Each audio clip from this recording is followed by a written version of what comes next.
महाराष्ट्राचा। नमस्कार, मी प्रतिभा। संध्या लाईव्ह मध्ये आपल्या सर्वांचं स्वागत। मागील पिढी दानशूर होती। राज्याच्या विविध भागात या दानशूर व्यक्तींनी जागा दान केल्यामुळे लोणारी समाजाची मालमत्ता निर्माण झाली आहे। जेजुरी येथील 23 एकर जागा आणि धर्मशाळेची जागा ही लोणारी समाजाची मालमत्ता आहे। विश्वस्तांनी मनमानी कारभार केला आहे। समाज त्यांच्या चुकीला माफ करणार नाही। या जागेत राज्याच्या लोणारी भाविकांसाठी येत्या 2 वर्षात धर्मशाळा उभी राहील असे प्रतिपादन माजी आमदार रवींद्र धंगेकर यांनी केले। तीर्थक्षेत्र जेजुरी नगरीत राधाबाई बाबाजी नरळे लोणारी ट्रस्टची 23 एकर जागा असून ही जागा विकण्याच्या घाट ट्रस्टच्या विश्वस्तांनी सुरू केला आहे। तसेच जेजुरी शहरातील अखिल भारतीय लोणारी धर्मशाळा असून या ट्रस्टच्या विश्वस्तांनी मनमानी करून गैरव्यवहार केले आहेत। याच्या विरोधात माजी आमदार रवींद्र धंगेकर यांच्या नेतृत्वाखाली जेजुरीत लोणारी समाज बांधवांचा मोर्चा काढून सभेचे आयोजन करण्यात आले होते। राधाबाई नरळे लोणारी ट्रस्टच्या जागेपासून ते जेजुरी शहरातील लोणारी धर्मशाळेपर्यंत माजी आमदार रवींद्र धंगेकर यांच्या नेतृत्वाखाली मोर्चा काढण्यात आला। यावेळी राज्याच्या विविध भागातून मोठ्या संख्येने लोणारी समाज उपस्थित होता। यावेळी समस्त लोणारी समाजाच्या वतीने या दोन्ही ट्रस्टच्या विश्वस्त मंडळाला तत्काळ बरखास्त करण्याचा ठराव एकमताने मंजूर करण्यात आला।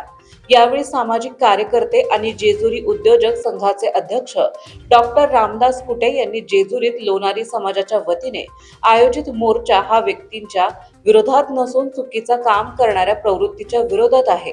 ट्रस्टची सुमारे 100 कोटीची 23 एकर जागा 9 कोटी रुपयात विकण्याचा घाट घालून मलिदा खाण्याचा प्रकार सुरू असून ही समाजाची जागा विकता येणार नाही। विश्वस्तांच्या नरकतेपणामुळे धर्मशाळेचे मातेरे झाले आहे। दोन्ही ट्रस्ट बरखास्त करून राज्यातील लोणारी समाजाच्या भाविकांसाठी समाजाच्या विकासासाठी या जागेचा वापर केला जाईल। यावेळी सातारा जिल्हा परिषदेचे माजी अध्यक्ष सुभाष नरळे, नगरसेवक नवनाथ रानगड, गोरख शिंदे, तानाजी करचे, सातारा जिल्हा परिषदेचे माजी सभापती शिवाजीराव शिंदे, डॉक्टर सुदर्शन घेडगे, नर्मदाताई खाडे आदींची भाषणे झाली। कार्यक्रमाचे नियोजन डॉक्टर रामदास कुटे, उमाजी नाना ढेमरे, संदीप होळकर, माजी सरपंच सोमनाथ कनसे, सुजित राणे आदींनी केले। श्रीकांत राणे यांनी सूत्रसंचालन केले ते अप्पासाहेब करचे यांनी आभार मानले। हा चुना पूर्वी बांधकामाला वापरला जायचा। 2 दगडांना जोडणारा हा चुना अनेक समाजांना जोडणारा आपला समाज बांधव आपलं दुसरंही काम असायचं ते म्हणजे आपण कोळसा करायचो।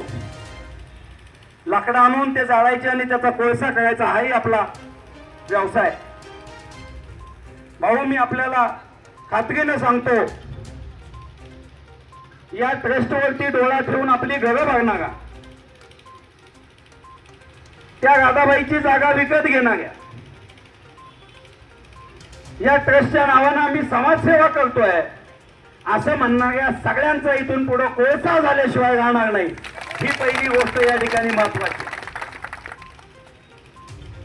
आपण सर्वजण रानगड साहेब बोलले, हा देश होई समाज होई दोन्ही वल्गना त्याला लागतात। त्याचे वडील दानशूर होते, त्याचे वडील भाडेकरी ठेवले।